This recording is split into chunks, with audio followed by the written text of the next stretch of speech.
첫 내 집 마련, 뭐 갭으로 끼고 샀든, 예. 뭐 실거주가 됐든, 이제 영끌이나 이제 좀 그득그득 대출을 끼고 산 분들이 좀 약간 당황하고 있는? 제가 정기화에 끝날 때 네. 틀어드리는 영상이 있어요. 영상. 그 영상의 내용이 뭐냐면 인생은 마라톤이라고 하는데 인생은 마라톤이 아니다. 왜냐면 마라톤은 목적지가 하나로 골이 하나로 정해져 있는데 우리는 골이 누구나 사람마다 다 다르고 이 세상의 골의 개수는 사람의 수만큼 있는 거다. 그렇기 때문에 인생은 하나의 목표를 보고 가는 마라톤이 아니라는 영상을 틀어드리거든요. 그러면서 제가 말씀드리는 게 여러분이 부동산 투자를 알게 됨으로써 회사에서 받는 월급만이 전부가 아니라는 걸 알게 되셨을 겁니다. 그래서 부동산 투자라는 게 되게 신세계라는 걸 눈에 뜨셨을 텐데 여기 나오는 영상처럼 부자가 되는 방법은 부동산 투자만 있는 것도 아니고 여러분에게 맞는 방법이 부동산 투자만이 아닐 수도 있습니다. 그래서 부동산 투자만이 아니라 돈을 만들 수 있는 여러 방향으로 본인에게 맞는 것을 찾으세요 라고 그리고 그 기회가 그 시작이 이 부동산 강의였으면 좋겠다라고 말씀을 하면서 제가 항상 정경화를 마무리를 짓거든요. 제가 지금 뜬금없이 이 얘기를 왜 드렸냐면 지금 많은 분들이 이렇게 뭐 이자 때문에 힘들어하기도 하시고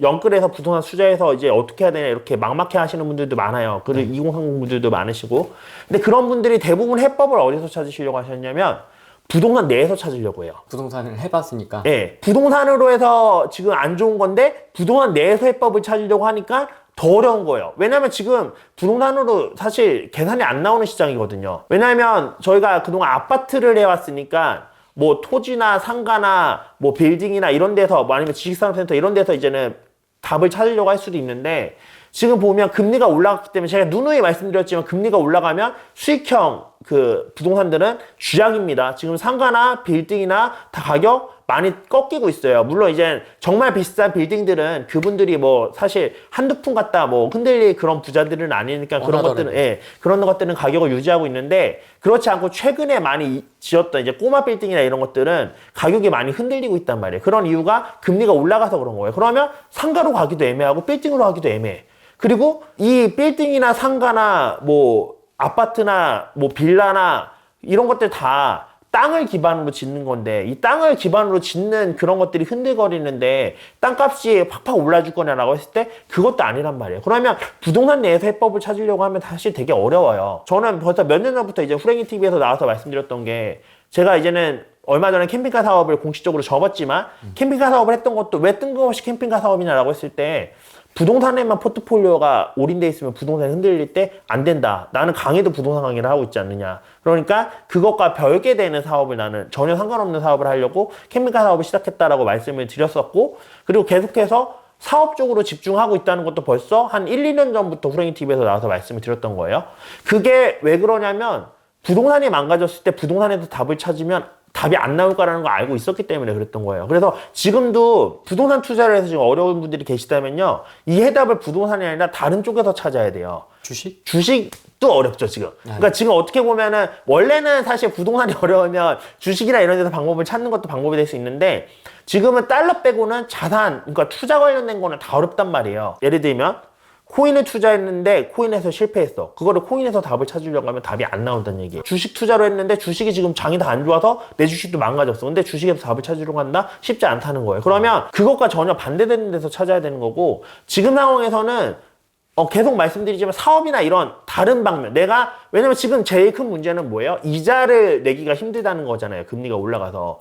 그러면 그 이자를 현실적으로 어떻게 그럼 내가 이 이자 충당을 하면서 버틸까? 왜냐면 지금 내놔도 안 팔려요. 물건들이. 워낙 금매들이 많기 때문에. 팔리지도 않고 그 상황에서 금리는 계속 내야 돼. 이자는 계속 내야 되고 또 어떤 경우에는 이제는 잔금을 치러야 되는데 입주권이나 분양권 같은 경우는 지금 잔금 칠 돈도 없고 전세 세팅도 안 되고 그러면 연체 이자는 계속 나가고 이런 상황에 계신 분들이 계시단 말이에요. 그럼 그런 상황에서는 내가 현실적으로 할 수 있는 걸 찾아서 뭐 현금의 흐름을 늘린다든가 하는 식으로 이제 커버 치는 수밖에는 없거든요. 사실 진짜 극단적으로 얘기해서 분양권 잔금을 못 치르는 경우도요. 대부 쓰면은 치를 수 있어요. 대부는 뭐 취득하고 3개월 이내에 대출되고 이런 거 없거든요. 대부는 분양권 취득할 때도 대부 대출이 됩니다. 저도 받아봤기 때문에 알아요. 근데 대부를 못 쓰는 이유는 뭐예요? 금리가 높아서잖아요.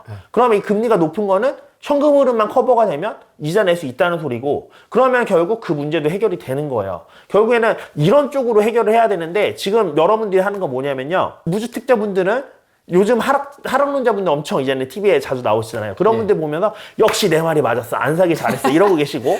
그 다음에 다주택자나 집을 가지고 계신 분들은 하락론자 글들 보면 내가 그때 왜 샀을까? 이 사람 말이 맞았네. 이러거나 아니면 희망의 끈을 놓지 않고 이래해서 상승할 수밖에 없다. 아까 말했던 금리가 올라간다는 거는 경기가 좋아진다는 거니까 그러니까 앞으로 상승할 수밖에 없다. 이런 영상만 찾아보면서 그래 맞아. 내가 내 선택이 틀리지 않았어. 결국 올라갈 거야 라고 하면서 그것만 보고 계시단 말이에요. 그게 기도하는 것과 뭐가 달라요? 아무 다른 게 없어요. 그냥 기도하는 거거든요.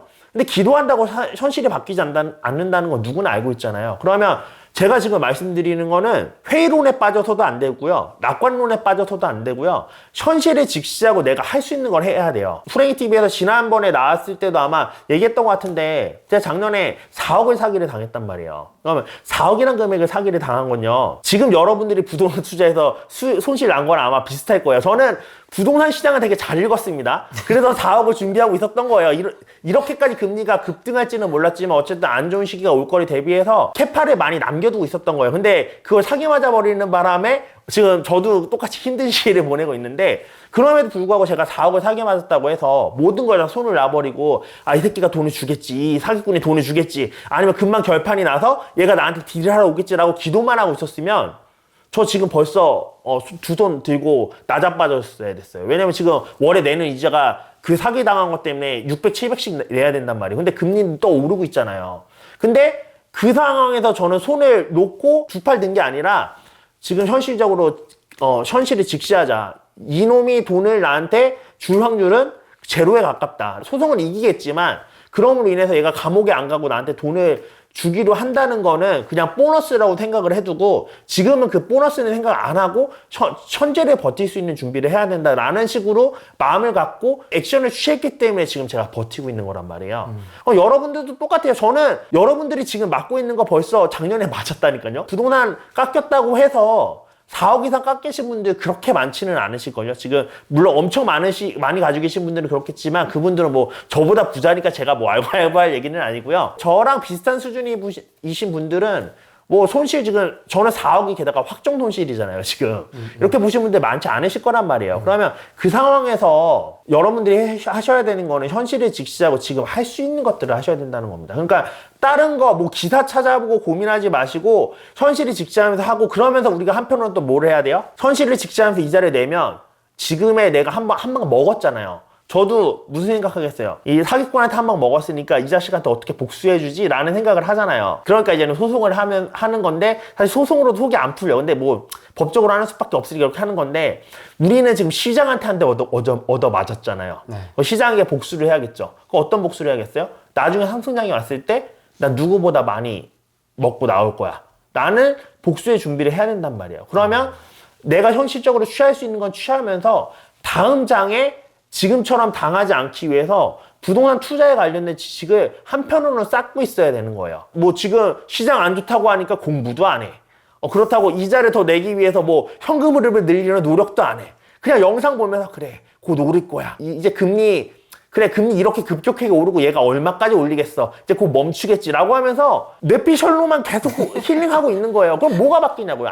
그러면 안 된다는 거예요. 지금 시점은 그래서 뭔가 해결되는 시점은 아닙니다. 제가 봤을 때. 부동산 강사이시니까 이렇게 얘기하기가 사실 쉽지가 않다고 보는 게 사실 부동산 강의하시는 분들은 부동산에서 계속 해법을 제시하려고 하잖아요. 뭐 이제는 뭐다, 이제는 지산이다, 이제는 뭐 경매다, 뭐 이런 식으로 해서 이렇게 싹 이렇게 하려고 하는데 경매도요. 내가 돈이 있어야 경매를 받지. 지금 사실 이미 투자한 사람들한테 해법은 안 돼요. 새로 들어오는 사람들한테 돈이 남아있는 사람들한테 해법은 될지 몰라도 전 아직도 데드캣 바운스를 보고 있습니다. 가능성을. 데드캣 바운스가 일어날 가능성이 높다고 보고요. 그때가 일어날 거 감안을 하면 저도 가지고 있는 물건 좀 더 털 수 있으니까 저도 상황이 훨씬 더 괜찮아지겠죠. 근데 그럼에도 불구하고 저는 데드캣 바운스가 안 일어날 거라는 가정하에 액션을 취하고 있는 거예요. 왜냐하면 그건 다 확률적인 부분이니까. 그럼 여러분들도 확률적인 부분에 그 기대서 하면 안 되는 거예요. 지금 되게 재밌는 게 뭐냐면요. 많은 분들이 지금 이제 득세하는 하락론자들을 보면서 쟤네 되게 웃기다. 3년 전부터 하락할 거라고 노래를 부르더니 이거 비 올 때까지 기우제 지내는 인디언들이나 뭐가 다르냐 그러는데 지금은 다주택자분들이 기우제 지내고 있다니까요. 상승이 올 때까지. 그러면 영상 보고 있는 거잖아요. 그러면 안 된다는 거예요. 똑같은 행동을 하고 있는 거예요, 우리가 욕하던 사람들이랑, 흉보던 사람들이랑. 그러고 있었구나, 내가. 그러면 안 된다는 말씀을 드리고 싶습니다.